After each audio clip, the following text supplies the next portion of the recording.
All right, guys. Very happy Thursday, and can't wait to have my next guest, James Taylor, on the Ravit Show today.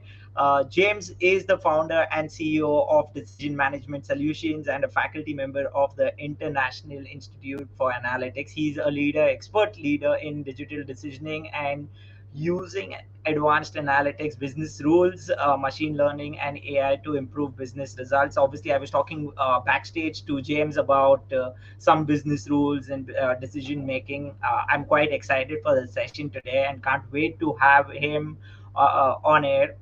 Also, a little more about James. Obviously, he's the author of Digital Decisioning Using Decision Management to Deliver Business Impact from AI, as well as multiple other books and articles on decision management, decision modeling, predictive analytics, and business rules.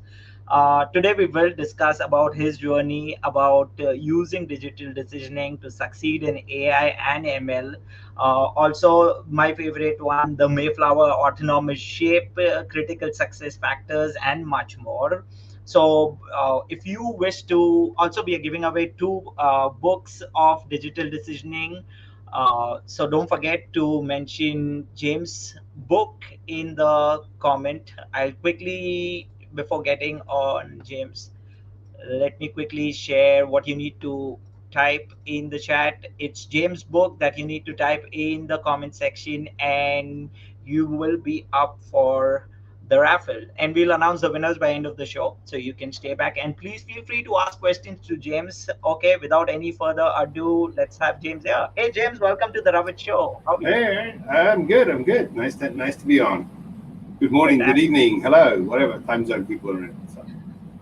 Fantastic. I just mentioned about your book, Digital Decisioning. I'm very happy. I obviously got it some time back, and I was lucky enough and to get it signed by you.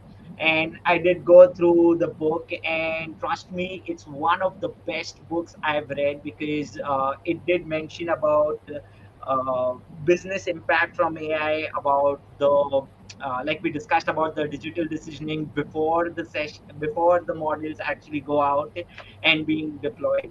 So, but yeah, we'll talk a lot more about it in the session today. To start with, can you please introduce yourself, James? Sure. So I'm James Taylor. I run Decision Management Solutions.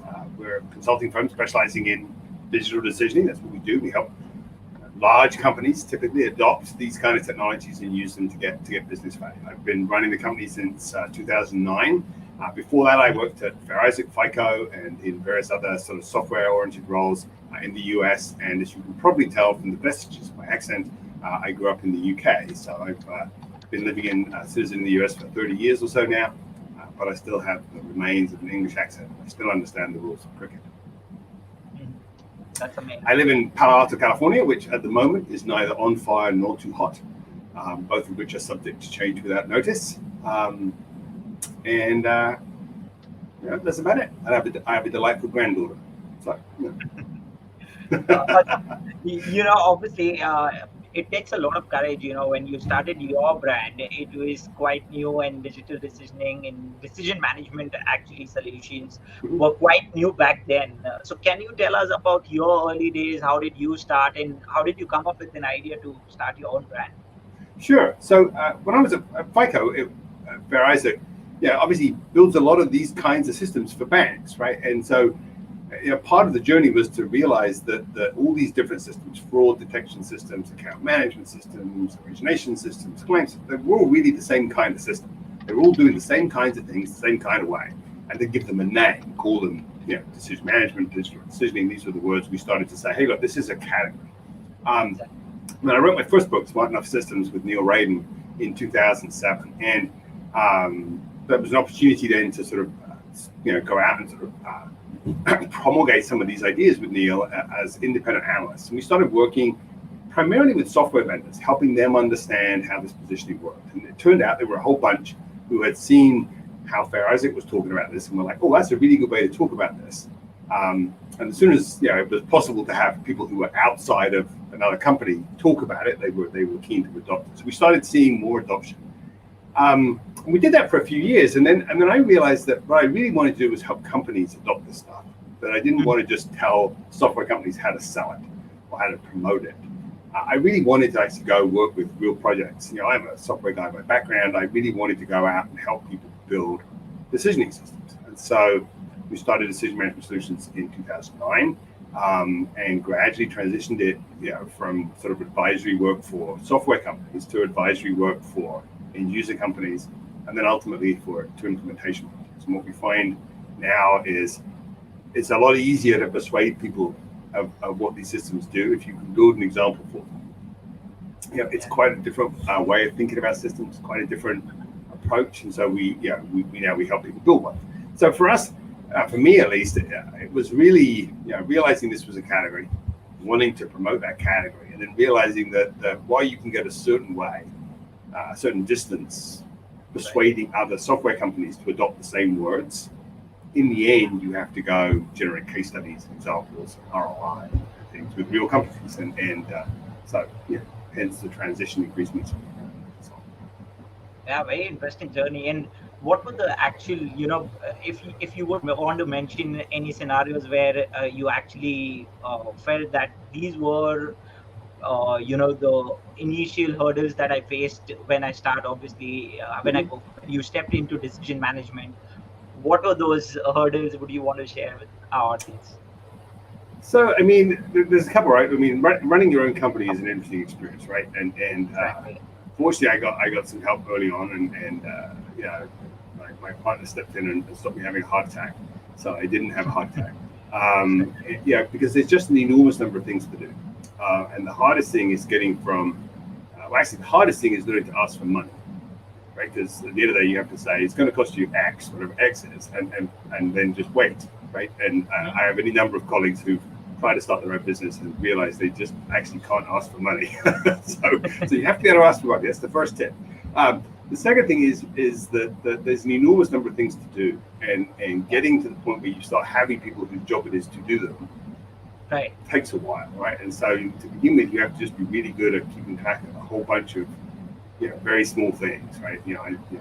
I have a to-do manager. It regularly has 1,000 items in it, right? Because there's just most of which recur. Every year you got to do this. Every month you got to do that. Every week you got to do this other thing, right? And you just can't forget them because there's no company infrastructure. So the transition to having that company infrastructure, having other people who worry if the website's up and if the email system's working and shit like that, is a journey, right? It takes a little while. So that's from that point of view. That's been an interesting. The other thing, I guess, is that if people think that writing a book is a great way to either make money or generate leads, I have bad news for them. Right? You don't make very much money writing books unless you're very, very popular. And secondly, the lead cycle on people who read your book and then call you up to hire you as a consultant is remarkably long. I think our record at the moment is 11 years, which is not a terribly swift sales cycle. Yeah. Now, on the plus side, it's a relatively cheap sales cycle. You write the book, he buys the book. 11 years later, he comes out and hires you as a consultant, right? But 11 years is rather a long time. So that transition to sort of thinking about not just how do you respond to questions, but how do you start getting people who've never heard of these things to start calling up and saying, that sounds like what I need, right? One of our colleagues has a phrase. He says, people have to go spend 30 days and 30 nights in the wilderness, and then they call. They try everything else first, right? And then they call up and say, okay, so maybe you were right. Maybe I can't just use machine learning the way I thought I could. Maybe I have to try a little harder. Tell me again what it was you thought I should do, right? But try to sort of short circuit that. That's where the Mayflower comes in, because it's a great example, right? It's a way of showing people something. Yeah, exactly. No, I can only imagine. So, James, quick question: how many books have you written till date? Well, the answer to that question is either like 5 or 1, depending on how you count. Really, it's the same book written again and again. So Smart Enough Systems was the first one. I've written big sections of books around decision modeling, decision management for other people. So a book on BPM, a couple of books on business rules, a couple of books on BPMN and DMN modeling standards, where I've written big chunks. I wrote with Jan Purchase, I wrote Real World Decision Modeling. That's the other sort of current book. And then obviously digital decisioning is the sort of the third edition essentially of Smart Enough Systems in many ways. rewrote it for IBM Press called Decision Management Systems. And then, yeah, this one. Each one is shorter and more business focused. Hmm. What I find is I have to explain the technology less these days. When I first started writing these books, you had to explain what a predictive analytic was, yeah, what machine learning meant, yeah, and now what SOA stood for. And now most of you don't have to explain those things, even to business readers. Right? They have a much higher level of technological sense. So it's a lot. I mean, I write a lot. The thing about writing a book, Ravit, is you discover, I don't know if you've written one, but there's a lot of words in a book. And you don't really appreciate just how many words there are in a book until you write one. And it's not the writing them, it's the number of times you have to read them. You have to write them, then you have to edit them, then you get copy edits, and you have to read those, then you get structure edits, you have to read those, then you get it laid out in a galley copy, and you have to read it again. And by the time it's actually published, you're like, I never want to see this goddamn book again. It's like, and then you get it translated. You get versions in languages you can't read, which is very interesting. Smart Enough Systems is in Russian, the Digital Decision is in Japanese, and you get these books, and you know what they say, but you can't read them. Exactly. And that's a slightly disconcerting experience. Oh, I can only imagine how difficult it is to write a book. I can only imagine, and I'm happy there. So, okay, those were nice tips about writing book, or maybe not writing book. But obviously, having a book is always a huge thing, and I know how much it takes to write a book. So thanks for that, James. We have a few folks joining in. We have Shruti Jain joining in. We have Aditi Kinvasra joining in. I'm just checking where are people joining in from. Okay, James book. Yes, hashtag James book is something that you need to put. You're from Portugal. Hello, Nelson. So everyone's joining in. So more about. Okay, we have a few questions as well. We have Mike here. Hello, Mike. Mike is from UK. Cool. So. Yeah, quick question about obviously you are an author of digital decisioning, and also you have written so many books, articles related to digital decisioning. Based on your experience, James, what do you think was the most difficult thing about writing a book? Obviously, those copy edits and going over it again and again is definitely something which might be, it can take a lot of energy. But at the same time, if you would say in terms of the content, what what was the most difficult thing that this should go through very well to the audience, and they should understand why this decision management actually plays a very important role? So I think there's two ways to answer the question. From a writer's point of view, the hardest thing with a technical book, where you're trying to write a book about technology, but you're not trying to write it necessarily for technical people. It's not like I'm writing a book about Kubernetes for people who are deploying Kubernetes clusters, right? I'm not trying to write a super technical book, but I've got to describe a certain amount of technology, and that balance is really hard to maintain. I'm not sure I always manage it. I'm trying to you have to explain the technology enough that people who've never come across it before know what it does, but not get sucked into the details too much. And that balance is a constant struggle when you're writing a business tech book like this one. In terms of the what I find the hardest thing for readers though is the word decision. Because people are so used to thinking of decisions as things humans do, right? That they have a hard time thinking of them as things businesses or technology do. They're like, well, I make decisions. I make decisions about hire, I make decisions how to stretch my team, or what metrics should be. And I'm like, yeah, that's certainly a kind of decision. Exactly. But your business makes decisions like, what marketing offer should we give Ravit at the end of his checkout process? And here's James's medical claim, should we pay it? I've got this extra pickup for this, that I have to schedule. Which route should I add it to? Exactly. And those decisions happen all day, every day, and you have to think about those too. And they getting people to separate those from each other and go, oh, okay, so you're not talking about how I think about running the business. You're talking about how the business operates. That I think is probably the thing that readers tell me is the thing they have to get their head around.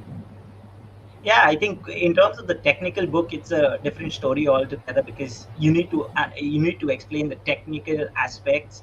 But here it's more about the mind game as well, where it's about the decision making, and obviously it differs from person to person. At the same time, it might be you have to have that generic mindset and then put it out to the audience. So it definitely makes a lot of sense.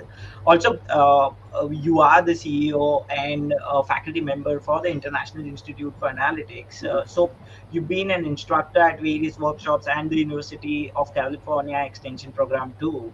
So, and obviously you are an author. So among these, what do you think you love the most and why? So what I love the most actually is the beginning of projects with clients, right? I mean, both the end of the sales cycle and the beginning of the project, because what I'm doing is helping them conceptualize how they're going to use the approach, Hmm. right? They're mostly bought in. They've read the books. We've done presentations. We've shown demos. They're like, okay, I think this is going to work for us, but they're not necessarily sure where it's going to work or exactly how it's going to work. Very And true. trying to get them to step back from their data and from what they think analytics can do and from what their policies and regulations are supposed to follow are, and start articulating how they decide. And what we find is that it turns out if you ask people in the business world, how does the company decide this?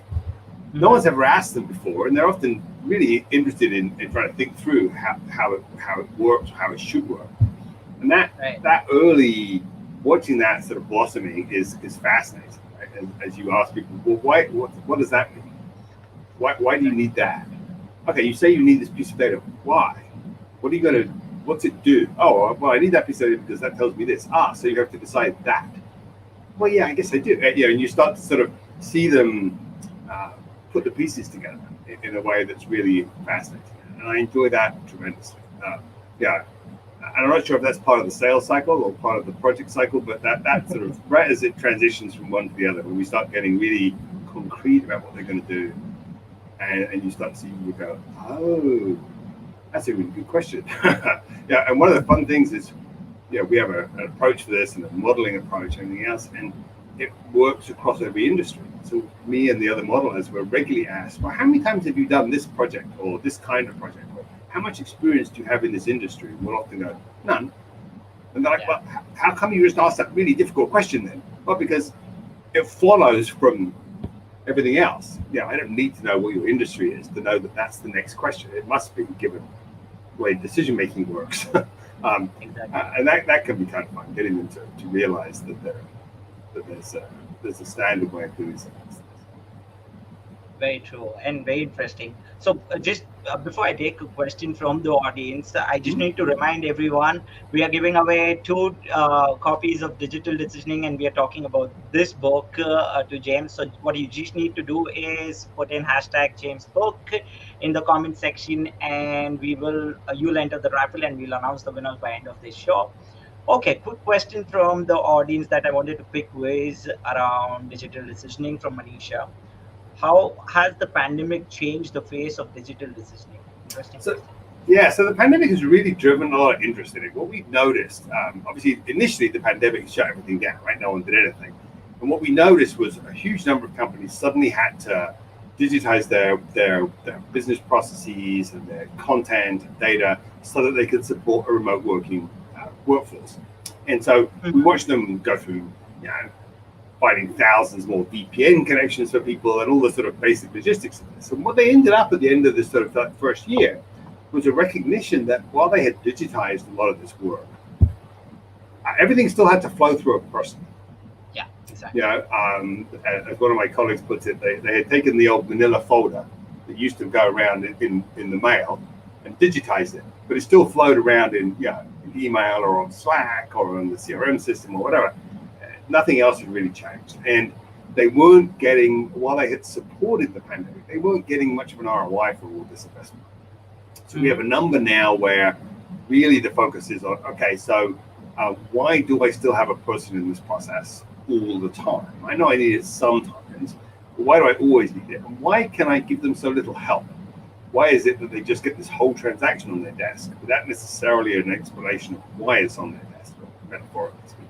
So we're seeing people starting to go, Digital decisioning is the sort of last piece, if you like, of their digital transformation. That they digitize their workflow, they digitize their data and their content, but if they still rely on humans to make every single decision about every single transaction, well, then everything bogs down pretty fast. So that's it's driving.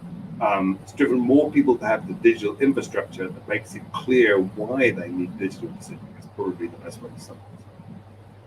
Very true. And that answers for Manisha, definitely. Right. Also, there was an interesting question from Mike Nash. Is the lack of understanding confidence in technology a reason for companies not adopting digital decisioning? I think so, a little. I mean, one of the things we noticed and it's starting to change as execs get younger, but older business execs, yeah, if you watch a group of business execs and the HR people bring a really complicated HR problem, they'll listen and they'll engage with it, even though they don't understand the HR law. If it's a facilities question, even though they don't understand the details of how buildings work, they'll listen and engage. But when the CIO comes and presents something, a lot of them will just go, "Oh, that's tech. I don't do tech." But they don't engage in the conversation.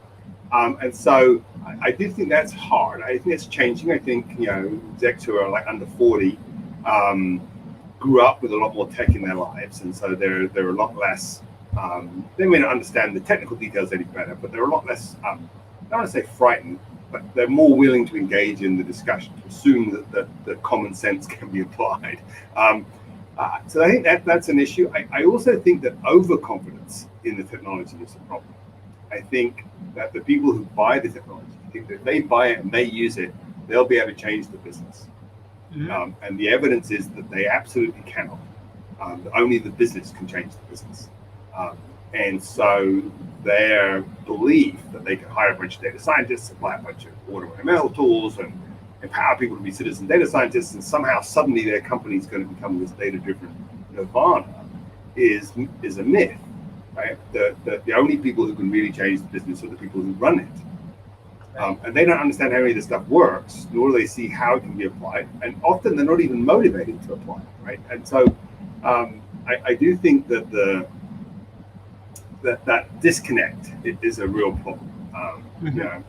And I think we run a risk that confidence will become a problem. I think people are beginning to Gartner has that great hype cycle, right? And we're beginning to hit a trough of disillusionment here with some of this tech because it's been totally oversold. Not that it doesn't do what they said it did, but the businesses can't use it as easily as they were told they could. Yeah, I think it's more on the side where things needs to be explored, and then maybe the confidence kind of develops within time. And most of the decisions, if it's a business decision, obviously decision making plays a very important role, and digital decisioning is one of the most important bit of there. So since we're talking about digital decisioning, what do how can digital decisioning be used as a mode to succeed in AI and ML? How would you actually put it there? Sure. So I think what we've noticed when we look at companies that are succeeding in machine learning and AI, more advanced kinds of analytics, is that the more advanced the analytic is, the more specific it tends to get. If you think about a predictive analytic, but with machine learning, it's predicting a certain target variable with a certain degree of accuracy in a certain time frame. So you don't get just sort of like, how much demand is there? You get, okay, how much demand of this kind do we expect in 90 days, given a confidence interval of Y, right? Well, okay, that's a very specific prediction. And all predictions are like that. They're very, very specific, right? Well, if you don't understand the business decision that you're trying to influence with that analytic, it's very hard to tell if you've built the right one or how you should use it. And so what we notice is as you work your way up the analytic sophistication, you need to understand more and more of how your analytic is going to be used. If all I'm doing is giving you data in Excel, I don't need to know anything about what you do. Here's data in Excel, knock yourselves out. Right? If I start building a Tableau dashboard or a Click dashboard, well, now I have to know a little bit more about what you're doing because I've got to think about what to put on the dashboard and how to present it and what kind of tools might make sense to you. If I'm going to build a predictive analytic, I don't know exactly what you're doing. And so what we find is that's the first thing. Right? The second thing we find is that in order to build these advanced analytics, you've got to be looking at high transaction volumes because you need a lot of data. So once you combine those two things, I've got to really understand the decision making. so I can build the right analytic. And I got to be a decision I make often because I need a lot of data. You start thinking, gosh, I'm going to have to automate this decision making. So what we find is that companies that commit to automating the decision making first, and then saying, how do I use analytics now to get better at this decision? I think are much more likely to succeed. They have much more specific requirements for their analytic, and they have a deployment framework that's much more business oriented and less technical. Not here's a score, but here's a recommended action you should take because, right, and an explanation of why. Right? And so you see a lot of this in the explainable AI and composite AI, all these different terms are being used to say you can't just say here's a score, right, knock yourself out. You've got to have a more integrated sort of thought process for that. And so I think digital decisioning for us does a couple of things, right? First of all, it focuses on those decisions so that you understand what they are, so you can drive the right machine learning and AI into your infrastructure. And secondly, it puts that infrastructure in place in a way that means that as your machine learning and AI evolve, as you build new ones, you don't constantly have to change the systems and processes on the back end because you're still making the same decision, you're just making it more accurately. And so as far as the rest of your business is concerned, nothing's changed, it's just got better, right? Well, if you can encapsulate it like that, well, now the machine learning team can produce a new model every week, and and all that happens is the results get better, right? So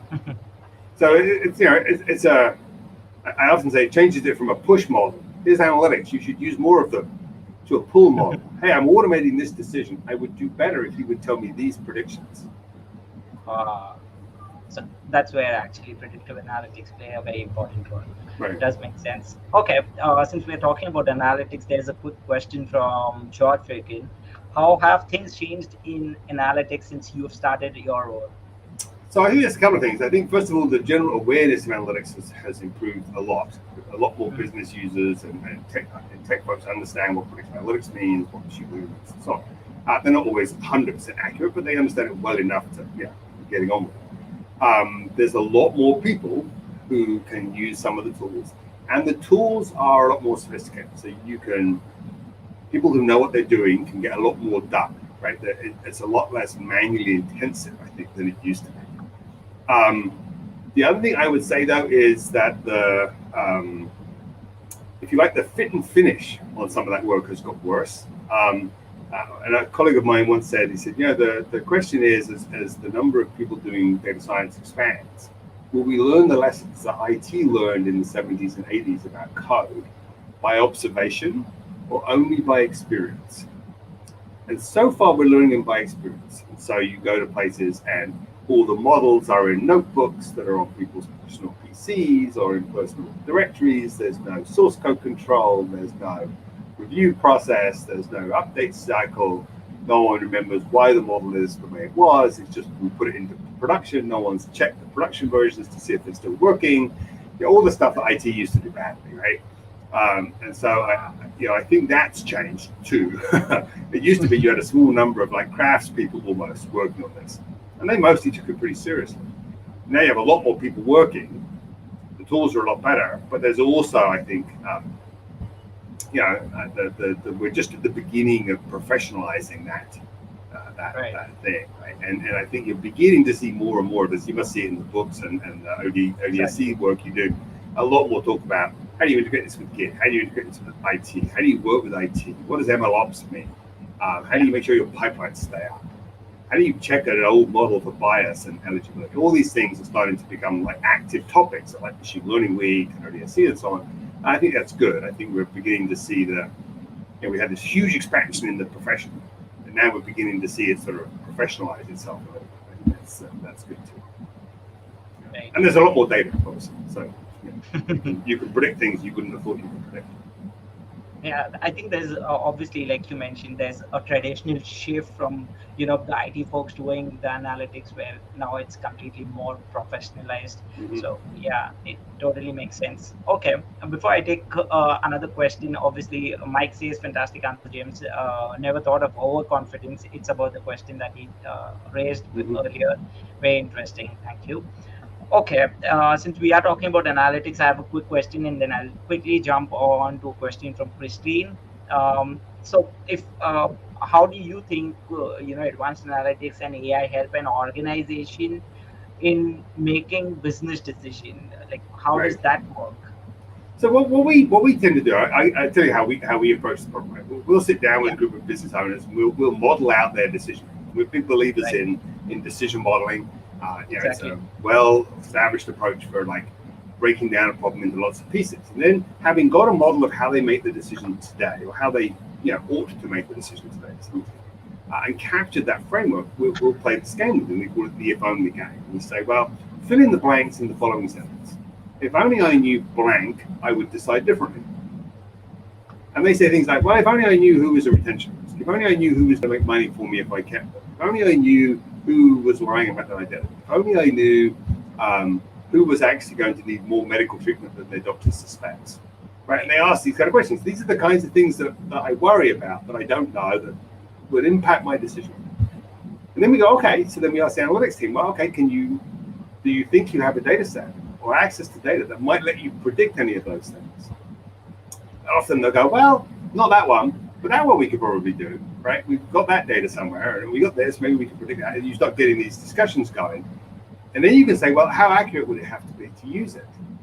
Right. Because you know what the decision making is. They've just said they will change the decision making. They've committed essentially to deploying the model if you build one. And then you got to ask, well, how accurate does it have to be? And what's interesting about this process is that we were joking before the show, right? If you ask people, hey, I want to build a model for you, how accurate will it have to be for you to use it? People say 95% or 99%. It's always one of the two. If you ever hear that, stop. Because that means you don't understand their business problem well enough to proceed, right? And when we ask this question, we get much more nuanced answers because there's a lot more context for the model, and its role is clear, and it's clear what it's not going to do. And then in those circumstances, we have one once where the business owner said, well, better than 50-50. And the analytics team fell off their collective chair because they had assumed it had to be 85%, 95% accurate, right? And they said, say that again. And she said, yeah, as long as it's like a good sniff test, but 60-40 maybe, better than 50-50. And they really didn't believe it. They made her say it again while they recorded her so that they would have evidence that she had really said this. But for her, she was just like, look at the model. In the context of that decision that we've just modeled, I don't need that prediction to be all that accurate to be helpful. Very true. Very different conversation. So that's how it helps. You get an understanding of the decision making, and then you can start to say, how could I improve this decision making? And then you're pulling the analytics and the machine learning into that decision making context. You're not trying to push it in. Say, hey, look, I've got this bright, shiny new analytic. You should totally use it, Ravit. It will improve your decision making. Yeah. Is it 99% accurate? Well, no, but I'll get them to it. Exactly. It totally makes sense. Yeah. So, okay, quick question from Christine here. It seems there is a need to better understand the perspective of the stakeholders when communicating technical solutions. Definitely. What is one thing that data analyst might do to better communicate results to people who might be reluctant to listen? Right. So I think there's two things. And I teach a class that's sort of about how to use the CRISP PM framework, the sort of classic data mining framework. And there's two places in the life cycle where, as data analysts, you really have to change your mindset. The first is at the beginning. When you're trying to capture the business problem, you have to not just say what metric do they want to improve, how would they tell that they will succeed in. Right. You have to ask, what decisions are we going to make differently in order to change that metric? Because if you don't understand the decision making they're going to change, you can't get them to change it. Right. So the first thing is to invest far more time upfront understanding the decision making your analytic is designed to improve, and in some detail. And the second thing is when you get to presenting your analytic results, you have to present them in terms of the decision. So if my job is to approve claims, let's say disability claims, and you have an analytic that's supposed to help me tell whether the doctor whose medical report is attached to the claim says that you have the condition you're claiming for. So if you say, hey, I've broken my leg, I need disability, does your doctor think you've broken your leg, right? Well, then the analytic results you're presenting are not how often does it accurately predict it, but how often does that help me make the right decision about the disability claim. So you have to take your analytic results and put them into that decision-making framework and then say, here's how often you would make the decision more accurately because of the analytic. Here's how often the analytic would lead you astray. Here's the value of that, right? And if you can't do that, then no one's going to use your analytic because you're describing it in lift or accuracy or predictive power or any of these things. No one cares, right? That does make a lot of sense. Thanks for that, James. Okay, quickly jumping on to something which is about decision making. Obviously, is it difficult to convince organization to adopt digital decisioning? What do you think, James? In the general case, yes, clearly, because not enough of them do. Exactly. Once we start talking, what we find is it's got easier with the folks who have invested in digitizing their company. That seems to be, they seem to follow that logic and go, okay, I need to digitize decision making too. In some industries like banking and insurance, there's a long history of digitizing decision making, so that's not too much of a problem. And then the people who spend 30 days and 30 nights in the wilderness working with machine learning, they aren't too hard either.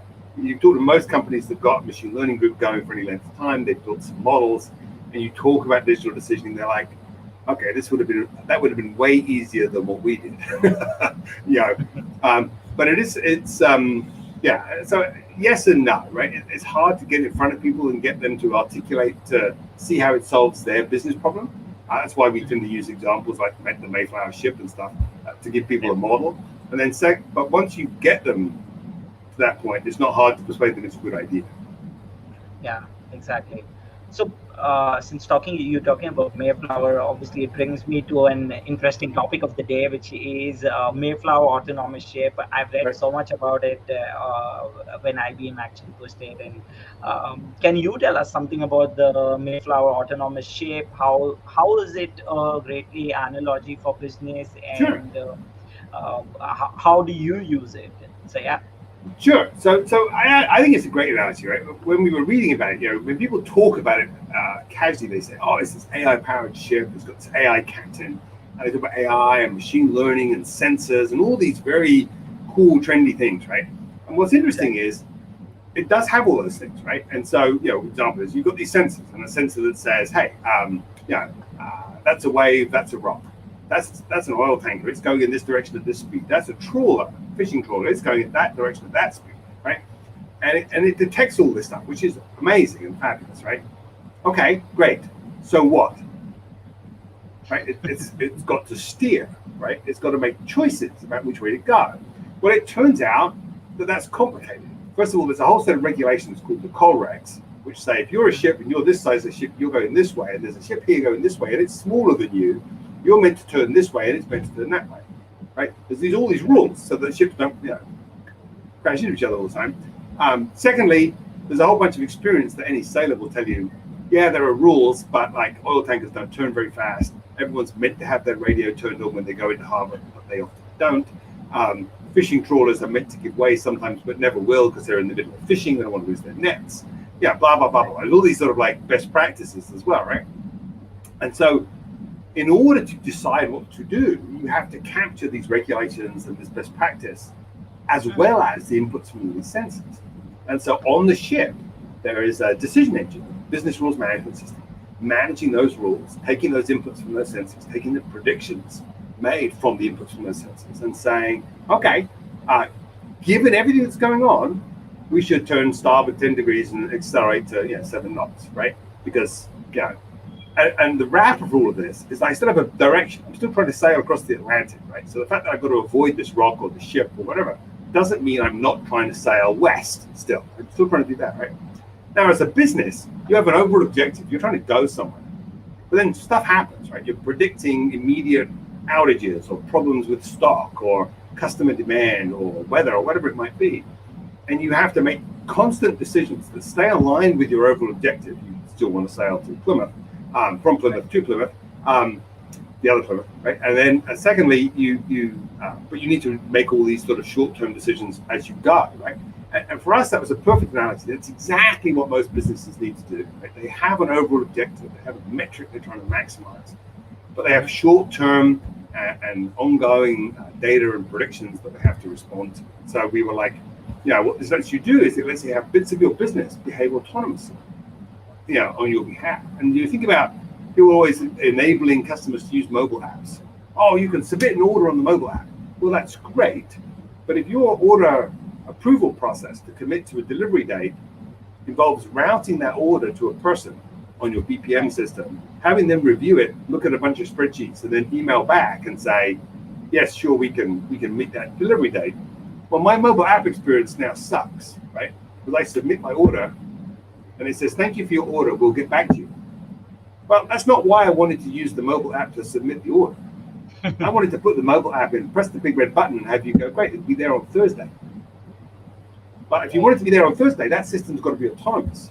And that's not code that needs to go in your mobile app. That's code that's got to sit in your back office somewhere, making a decision about that order. Can I commit now to delivering that order on the date the customer requested? And if not, when could I commit to it?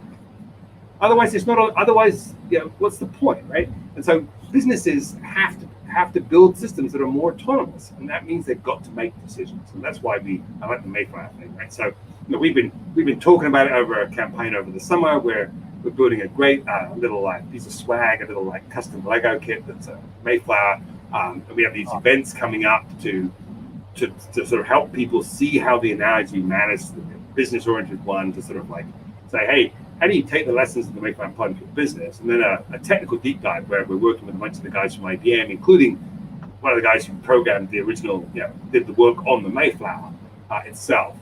And our CTO is a yachtsman, right? Sales specific stuff. So we're going to have a great sort of technical deep dive in how does all this stuff really work and stuff. So those are, we really think those will be great events. There'll be a great chance for people to get to learn stuff. I mean, you have the links, right? So if people want to come to those events, they're more than welcome to sign up for them. It'll be a great way to learn. Yeah, exactly. No, I wanted to ask you about these, events that you've just got. Right. I've also shared the link in the post above so people can have a look at it.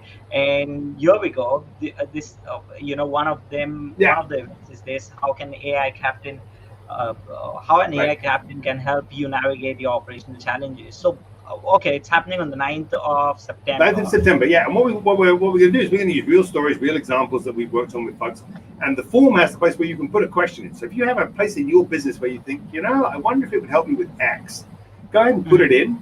And we're going to take some of those questions during the webinar and explicitly talk about how digital decisioning could be used in them. And the ones we pick will win a bottle of champagne or something similar, right? Well, I recognize that not everybody drinks champagne, but champagne or something like that, for the ones we pick, right? Because we really want people to see that this applies to a huge range of problems. We have people doing, military planning, building valuation, truck dispatch, credit card account management, and loan origination and underwriting using exactly the same set of technologies and techniques. There's a huge range of problems you can solve. So this one's about what's that range of problems and how can you solve them. That's on the 9th. And then the week later is the technical.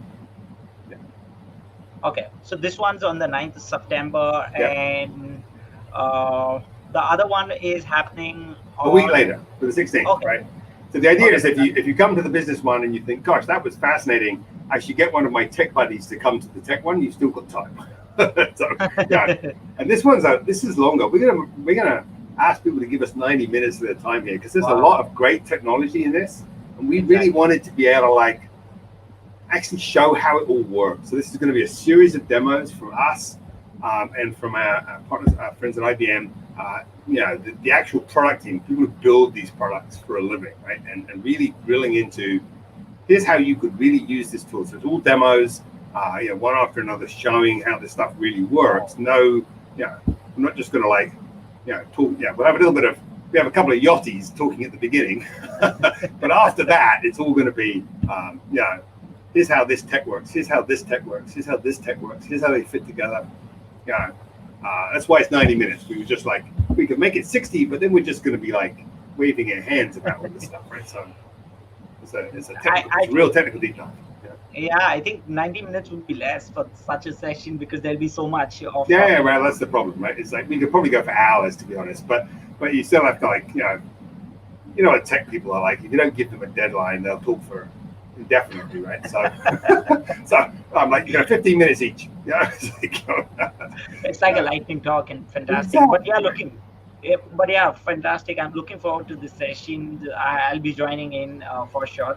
So thanks for mentioning that, James. Sure. And also, let's take a quick question from Mike here.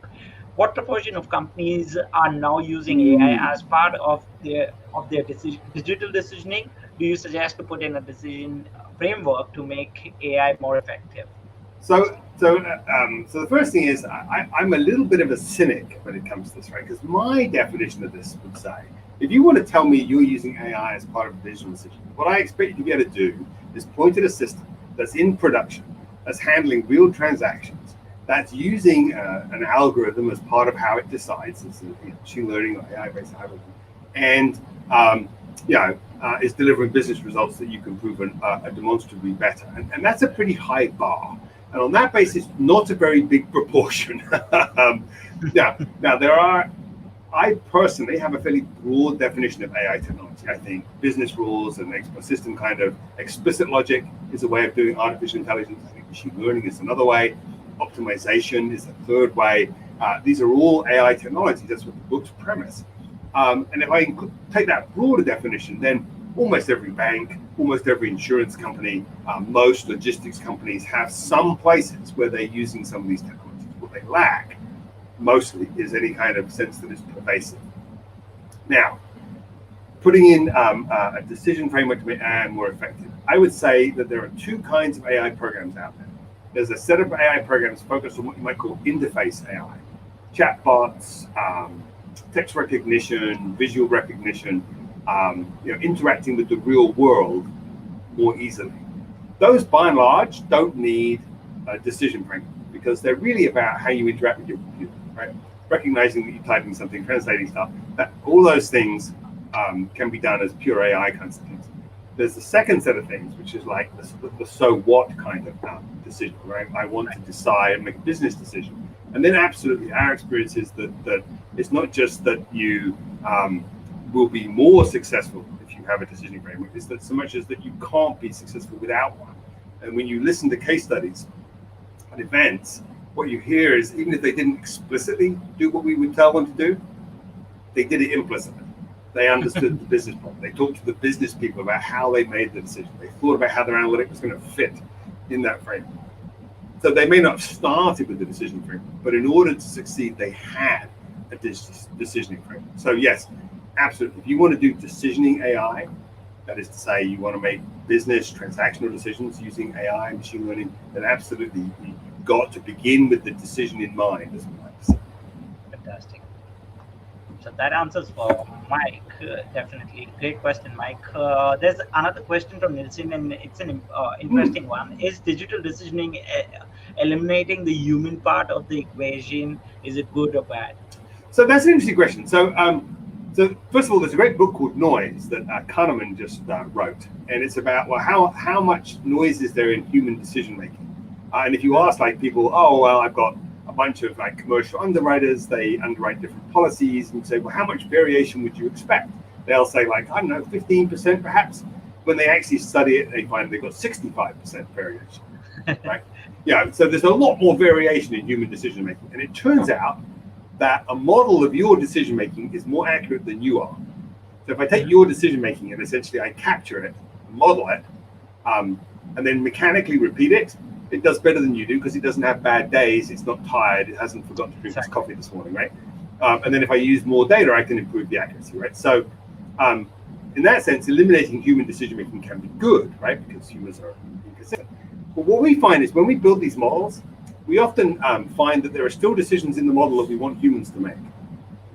And so what we do is we make that explicit. So instead of saying, here's this best guess, decide if you want to use it or not, we're like, well, why might you override it? Well, if in the dispatch example, if I know this driver has poor customer service skills, just his interaction, he's a bit cranky, and this customer is a customer we're worried about losing, even though he's the closest driver, I don't want to send him. Okay, well, that's very hard to like automate, right? Because the automated thing is going to say he's the closest driver, you should send him. So what you have to do is you have to put in some kind of human decision which says, here's the top 2 or 3 drivers. Is there a reason not to send the top one? Yeah, he's cranky. Okay, well, then this is the next nearest, right? So you're engaging the human user in the decision making and making them Mm. part of it. And so I think for us, that the problem with you're not eliminating humans. Number one, you're going to integrate them in some fashion. And the second thing is that people mistake how to integrate humans with automated decisions. They think that the way you do that is the computer does its best guess, and then you get to pick. And often the reverse is true. There's some key input that only you can give it. You know that Rabbit's in a good mood or not in a good mood, but no one. It's much harder for a computer to tell that. So go ahead and tell me, right?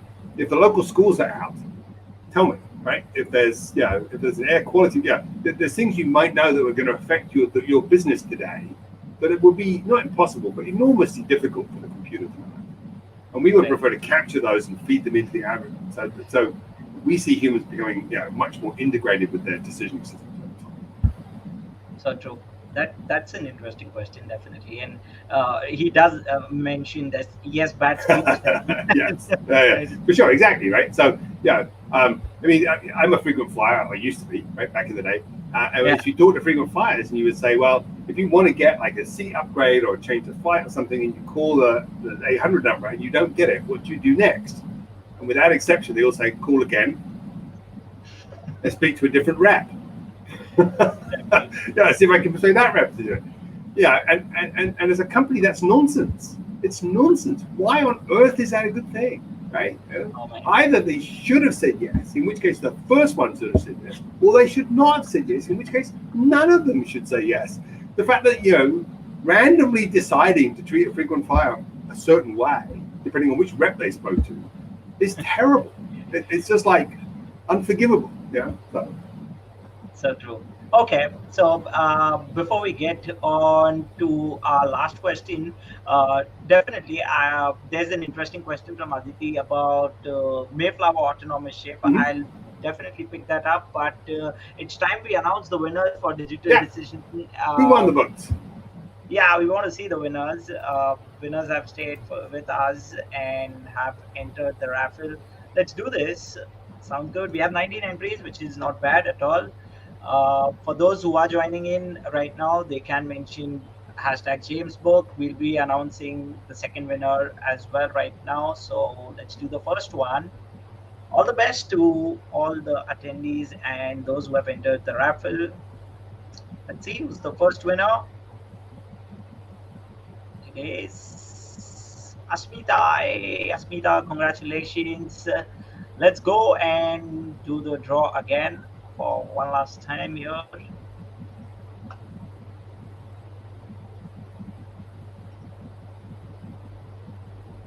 Let's see. All right, Shashank, very well done. Right. And congratulations. So quickly picking up Asmita and Shashank. Congratulations on winning the book. You will have digital decisioning and you'll learn more about it.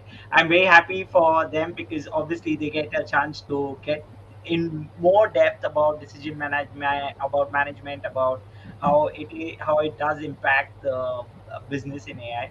So okay, fantastic. I'll just quickly take the question about autonomous ship.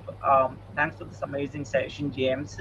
Quick question: when we speak about Mayflower Autonomous Ship, do you think AI has actually replaced human decisioning to a certain extent? Wow. I mean, sure, to some extent, it obviously does. I mean, you're trying to build an autonomous ship that's uncrewed. There's no one on the ship, right? So, but so it has at some level, right? The decisions as to what to do at a sort of micro level, the sort of micro decisions, what the next little thing to do, have been replaced by the AI that's running on the ship, right? But I mean, the Mayflower had a hardware failure, and so it had to turn back, right? It was still sailing. It's still safe. It's still avoiding things. It's still operating, but it was going very, very slowly because it had some hardware failure. And rather than let it chug away across the Atlantic very slowly, they sent it back to the UK. Well, that's a human interaction, right? The human supervision of that was like, why is it going so slowly? Okay. Oh, it's not going slowly because it's choosing to go slowly. It's going slowly because it's got a hardware problem that it's adapting to. Okay. What are we going to do, right? And so there's a supervisory element. So I've written an article with a guy from London School of Business School, and he and I have been working on, where's the right place for the human in the loop? Is the human in the loop? Is the human in the loop for exceptions, but not normally? Is the human sitting on top of the loop, supervising the loop in a very active way? Or is the human just saying, go that way, and then like leaving it to his own devices, right? There's always a role for a human in an automated algorithm. The key thing is to find out what that role is, and not to mistake habit for a choice. Wow, that is definitely uh, very true and interesting. Okay, I don't want to miss out on this question from Christine, so quickly taking this one as well. Do you think there is a need for more organizational psychology in the field of data analysis? Yes. Many years ago, when I was a young tech consultant, an old gray-haired consultant, probably my age now, back then, said to me, he said, James, you tech people are so funny. He said, you think everything's a technology problem. They're never technology problems. They are always organizational change problems. And I thought he was full of shit at the time. But in retrospect, he had a point, right? And so, yes, I absolutely do agree. I think that, you know, as when we work on digital decisioning systems, when we work on adopting machine learning and AI, we absolutely do try and figure out what the, you know, what are the motivations and everything else of the people who are going to be impacted by it, not just the owners, but the people who have to use the system, the people who are going to be impacted by it. And is it going to help them meet their objectives? Because if it's not, then it will get resisted. And so you do need that understanding. So yes, absolutely. Fantastic. And Christine is happy about it. So she does vote. All right. A quick question and a last question from my end. If you had one tip for people to succeed with ML and AI, Right. what would it be? What would it be? All right. So when we talk about projects, we normally say there are three critical success factors, right? You have to really understand the business decision you are working on. You have to think about the solution as a mix of different technologies. It's not just about applying the latest deep learning technique or the latest neural network or something. It's going to be a mix, composite set of technologies that you have to mix. And then thirdly, you have to regard this as a continuous improvement exercise. You're not going to get all the way there in the yeah. If you're a cricket fan, you're not going to hit a six. You're going to try and score runs off every ball, right? But you're not necessarily going to swing for the boundary. Right? You're not going to swing in baseball terms. You're not going to try and swing for the fences, right? You're going to play small ball, right? So that's focus on continuous improvement is important. But of those three, I would say there was one thing. It's to really understand the decision making you're trying to improve. If you don't understand what the decision is and what a good one looks like, who makes it today, how they make it, what drives them, what their motivation is. You don't understand that stuff, you are not going to be able to improve decision making with machine learning or AI. That's almost like by definition. If you don't begin with the end in mind, the decision in mind, then you won't get there. So if you're going to do one thing, it would be to go say, well, I'd be absolutely willing to help you with an analytic. It would help me if I understood what decision you were trying to make with it and how you told good decisions from bad ones. That is, those are golden words. There we go. So, yes. Thank you very much, James. It was such a pleasure talking to you. it was great. I thoroughly enjoyed it. Just one last question. If folks want to reach out to you, which is the best place? If they want to attend events, where can they reach out to you? So they can find me on LinkedIn. I've been on LinkedIn a really long time. So my URL is actually /James Taylor. Yeah, because I was a very early LinkedIn user because I live in Silicon Valley. So you can find me on LinkedIn. Always happy to connect. Happy to message me there. You can also just email me. I'm very good on email. james@decisionmanagementsolutions.com. Fantastic. And Mike says it's really interesting, and he's gonna go and get the book now. Absolutely, right? Yeah, and speaking as an author, you should all absolutely go do that right now. This one, definitely. It takes a lot to write a book. So it was amazing talking to you, James, and thanks everyone for joining in. I will definitely see you in the Ravit Show again in the 2.0 version, James. So looking forward to that. All right, thanks very much, everyone. Thanks, Ravit. It was great to be on.